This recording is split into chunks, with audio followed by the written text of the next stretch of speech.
Tu stagnes sur ton handstand depuis des mois, tu as envie d'apprendre ce mouvement qui te fait tant rêver. Alors dans cette vidéo, nous allons voir de A à Z comment réaliser ce mouvement en profondeur. Allez, on est parti.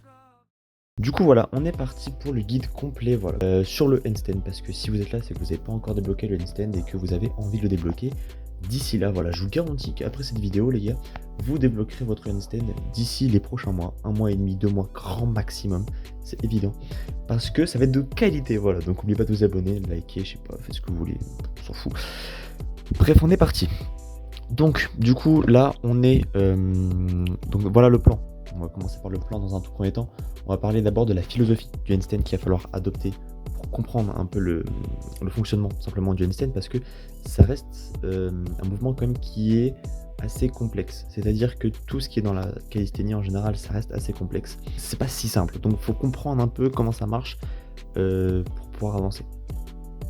Après, on va voir comment l'intégrer dans tes séances, c'est-à-dire comment tu vas réussir à t'échauffer correctement pour éviter de te blesser par exemple, ou autres comme les meilleurs exercices par exemple à aborder pour débloquer le handstand le plus rapidement, parce que c'est un mouvement qui peut faire peur. Voilà, ça reste un mouvement où en fait tu te mets à l'envers, hein, littéralement, donc ça peut faire peur au premier abord quand tu le fais. Et enfin, nous verrons les mythes à déconstruire, parce qu'il y a énormément de personnes qui vous donnent énormément de conseils. C'est très bien, très gentil à eux, mais en général, il y a des conseils qui ne sont pas forcément applicables, parce que c'est pas forcément la meilleure des méthodes à adopter. On peut commencer du coup avec la philosophie du handstand, et pour ça, je vais vous laisser avec une vidéo qui va vous expliquer tout le concept du handstand, comment le maîtriser un maximum avant de pouvoir commencer. En fait, d'abord il y a l'idée de comment se rééquilibrer, parce qu'en général, ce que les gens font, c'est qu'ils mettent leur main ici, et ils donnent une impulsion avec les pieds, et puis après les pieds partent en couille, et puis après il n'y a plus rien. L'idée, en fait, c'est vraiment de passer déjà les mains au sol.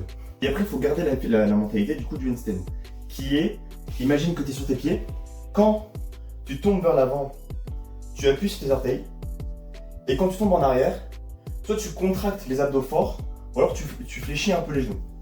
Là, ça va être exactement la même idée. C'est-à-dire qu'au lieu d'avoir les mains complètement à plat, déjà on va vouloir avoir les mains un peu en action, prêtes à appuyer sur les doigts. Parce que quand tu vas partir en avant, si tu pars comme ça, il va falloir d'abord appuyer sur les doigts. Et si effectivement tu pars en arrière, il va falloir soit contracter avec les abdos de fou, et en vrai au début c'est assez dur, soit fléchir un tout petit peu les bras. Toujours après revenir avec les bras tendus, très important. Et l'idée après ça va être aussi d'engager les épaules. Contrairement à une planche, on va avoir une protraction des épaules. Là, on va vouloir avoir une ouverture d'épaule. Pourquoi? Pour garder une ligne bien droite. Sinon, après, tu vas être en banana, ce qu'on appelle, donc tu vas être courbé. Et pour la suite, ce sera un peu plus compliqué. Donc, il faut bien penser à ouverture d'épaule. Il faut partir les mains au sol, comme ça. Et là, on va penser à une ouverture d'épaule. Donc là, j'ouvre. Là, je ferme. Là, j'ouvre. Et après, l'idée, c'est vraiment de venir appuyer après avec les doigts ici pour se rééquilibrer. Mais tu pars en arrière au fur et à mesure que tu vas t'habituer, que ton corps va s'habituer. Tu vas construire de la force et donc tu n'auras plus besoin forcément de fléchir les bras. Et après, c'est le même principe quand tu fais une handstand push-up en fait. C'est-à-dire qu'en fait, quand tu tombes, bah tu fléchis les bras. Voilà, donc maintenant, merci au gars qui vient de présenter la vidéo, c'est un mec génial, voilà. Bref, pour récapituler, on a, en fait, il va vraiment falloir appuyer sur les doigts quand on tombe vers l'avant. Quand je dis vers l'avant, du coup, c'est sur le dos. Quand on tombe sur le dos, quand on a tendance à tomber sur le dos, il va falloir effectivement appuyer sur les doigts un maximum pour pouvoir contrebalancer le poids. Très important, c'est je pense la manière la plus importante de pouvoir réaliser le handstand. C'est même plus important que de fléchir légèrement les coudes ou de gainer. Je pense qu'on peut littéralement s'en sortir sans apprendre à fléchir les coudes ou gainer. Juste en appuyant sur les doigts, c'est entièrement possible. Après, en attendant en sécurité, oui, parce que effectivement, on ne va pas être là pour se faire mal. Voilà, le but c'est de continuer à apprendre. Donc si tu te fais mal, ça reste con quand même. Donc voilà, c'est très important de savoir tomber en sécurité. Ça reste très très important. D'enlever sa main, la main que vous voulez, gauche, droite, au moment où vous sentez que vous allez partir. Et en fait, vous allez faire une roue, voilà. Donc après, on s'en fout de comment tu tombes, les jambes et tout machin. Mais c'est reste quand même très important, parce que si tu tombes sur le dos, tu vas te couper la respiration et tout. Ça arrive jamais, hein, on va se le dire, ça arrive très très peu souvent. En général, ton corps réagit tout seul, mais on ne sait jamais. Il vaut mieux apprendre à tomber en sécurité et à appréhender du coup cette peur. Apprendre à fléchir légèrement les coudes ou gainer, du coup, c'est ce que je disais. Ça reste moins important que d'appuyer sur les doigts, mais ça reste quand même très important, parce qu'on n'est jamais à l'abri de retomber sur les pieds si jamais on kick pas assez fort par exemple. Bon, faut pas abuser non plus, mais si jamais tu kicks pas assez fort et te manque un tout petit peu de kick, tu peux fléchir un tout petit peu ou gainer fort ou aller vers l'avant. En fait, c'est surtout le fait d'aller vers l'avant qui va faire que tu vas avoir un contrebalancier entre tes jambes et ta tête, qui est une des parties les plus lourdes de ton corps, qui vont te faire redresser. Et après, c'est ton bassin qui va s'aligner, se réaligner avec ta tête, tes jambes et recréer la ligne droite. Quand on tombe, l'ouverture des épaules, ça c'est extrêmement important parce que du coup ça va être la cause principale du fait que vous allez retomber en fait sur vos pieds. C'est-à-dire qu'en fait au début quand on ouvre les épaules, on a l'impression qu'on va tomber sur le dos parce que en fait on ouvre les épaules et du coup on a l'impression que en ouvrant les épaules on va basculer vers l'arrière. C'est en quelque sorte vrai, et du coup c'est pour ça qu'il est très important d'appuyer sur les doigts en fait. C'est pour ça que l'appui sur les doigts c'est plus important encore que d'apprendre à fléchir les coudes. Donc voilà, effectivement, si jamais vous avez les épaules fermées, un peu comme en planche, si vous avez une protraction, donc le fait d'avoir les épaules fermées, et bien vous allez retomber plus facilement sur vos pieds, et donc du coup nous c'est pas ce qu'on veut, on veut rester droit. Et vous n'allez pas non plus avoir une belle forme parce qu'au bout d'un moment vous allez compenser avec de la force, et donc le fait de compenser avec de la force, vous allez avoir un mauvais alignement et donc un handstand moins beau. Et le regard c'est assez important parce que c'est le regard, par exemple pour un one arm handstand, le regard va se diriger vers votre main sur laquelle vous voulez vous poser. Et là c'est pareil, du coup il faut que votre regard aille entre vos deux mains, voire un tout petit peu derrière si jamais vous avez tendance à retomber sur vos pieds, mais jamais devant parce que si vous levez la tête, votre corps va suivre et donc va se repencher pour remettre en fait la tête alignée avec votre buste. Et enfin les jambes, très important. On peut commencer en straddle, il n'y a aucun problème avec ça, mais moi j'ai commencé en straddle, mais c'est toujours quand même bien de s'entraîner, même quand vous avez un mur, à coller les deux jambes directement. Ça reste très important je trouve, parce que vous allez avoir une meilleure activation, parce que quand vous avez vos jambes qui sont écartées, des fois, si vous avez une proprioception qui est un peu moins bonne, il suffit que vos jambes soient un peu plus pliées d'un côté que de l'autre, et bah tu pars en couille. Voilà, donc là on a deux images qui montrent, je pense, à peu près toutes les erreurs qu'il y a dans le handstand. On dirait pas en vrai qu'il y a tant de choses, mais il y a énormément de choses. Par exemple, là, on voit les pieds qui sont, du coup, c'est ce que je disais juste avant, hein. Les pieds, c'est avec les jambes, c'est-à-dire que les pieds ne sont pas tendus, et du coup, bah, ça part en couille et on n'arrive pas à suivre. C'est-à-dire que là, on a ce pied-ci et ce pied-ci qui sont complètement indépendants l'un de l'autre, et qui bougent, ils sont pas du tout dans la même posture, et du coup ça rajoute un truc en plus pour gérer. Alors on tient là, le handstand il est tenu, hein, aucun problème, mais c'est beaucoup plus dur, et ça demande beaucoup plus, et c'est moins beau, c'est beaucoup moins beau que ça par exemple. Là les pieds ils sont complètement différenciés l'un de l'autre, et du coup bah ça déséquilibre. Là les genoux des deux côtés, on voit qu'ils sont pliés, donc on est en banana, c'est pas du tout ce qu'on veut, en plus les jambes là sont écartées donc c'est moins beau. Les genoux sont pliés, donc forcément il va falloir compenser avec soit une protraction d'épaule, soit un regard qui va vers l'avant, soit un fléchissement des coudes, parce qu'on est en banana. Là le buste n'est pas engagé, je suis complètement aplati en fait sur mon corps, c'est-à-dire que je ne supporte absolument pas mon poids, je le subis. Là les épaules ne sont pas du tout engagées, c'est-à-dire qu'elles sont complètement rentrées en fait, alors qu'il faudrait au contraire les tendre un maximum. Là elles sont vraiment super basses en fait, et les mains qui sont assez proches, là en fait on dirait pas, mais en général au début on aime bien commencer par des mains qui sont assez écartées. En vrai moi j'aime bien avoir les mains assez écartées, ça, pour un handstand de basique. Certains préfèrent ça, d'autres préfèrent ça, il y a pas vraiment, ça dépend des écoles. Je trouve ça peut-être un peu moins esthétique, mais après ça va dépendre des goûts et des couleurs, ça c'est pas vraiment une erreur. Les erreurs qui peuvent vous coûter des blessures, c'est surtout les épaules pas engagées, ça c'est blessure coup sûr quasiment, parce que après par exemple pour le one arm handstand, voilà, si vous avez, je vous mets d'ailleurs mon site en description où vous avez apprendre le handstand push-up et les débuts en calisthénie comme on fait, super bien fait, voilà, petite auto promo.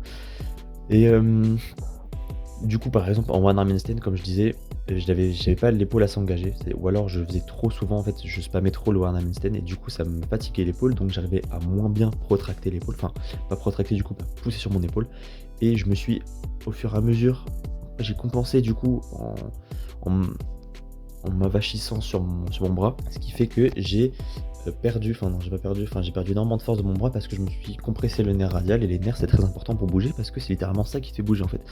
Et là vu qu'il y avait une compression, bah, les signaux électriques ne passaient plus, parce que oui, ce sont des signaux électriques, et du coup ça envoyait pas au cerveau, donc je pouvais pas bouger le bras. Inquiétant. Bref, et du coup là on voit justement un handstand perfect form, voilà, la perfect form n'arrivera jamais, pointe tendue, épaules engagées, contractées, les mains qui sont à bonne largeur, les doigts ici on voit qu'ils appuient, notamment ici avec le pouce ici un peu moins. Voilà, en vrai ça va, en vrai ça va, mais celle-ci est quand même mieux.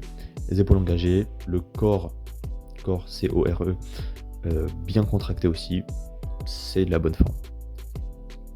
Maintenant, intégrer le handstand dans les séances, ça reste quelque chose d'à part entière, parce que du coup, après avoir appris les dips, les pompes, etc., oui, c'est sympa, mais quand tu veux commencer la calisthénie, tu commences en général par commencer à apprendre le handstand, et comment est-ce qu'on intègre des figures, même en général, dans notre programme d'entraînement. C'est ce qu'on va voir tout de suite.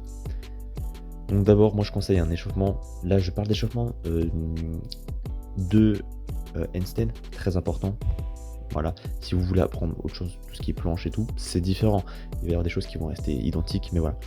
Rétorsion épaules et tête, très important. Épaules, c'est pour commencer à échauffer. C'est que le début de l'échauffement pour les épaules, parce que les épaules sont super engagées, entre guillemets, super sollicitées dans toutes les figures de calisthénie, maltaise, planche, handstand, one arm handstand, tout, front lever. Enfin, front lever un peu moins, mais quand même. Les épaules, c'est vraiment super important. En calisthénie, c'est fou. La tête, parce que si tu tombes sur ta tête, tu seras bien content de l'avoir échauffé un peu avant. Voilà, je te conseille des tours, des oui, des non, bref, tu connais. Échauffement tête, il n'y a rien de sorcier. Flexion des poignets lestés de entre 20 et 30. Chaque poignet, moi par exemple, ce que je fais, c'est que je prends un haltère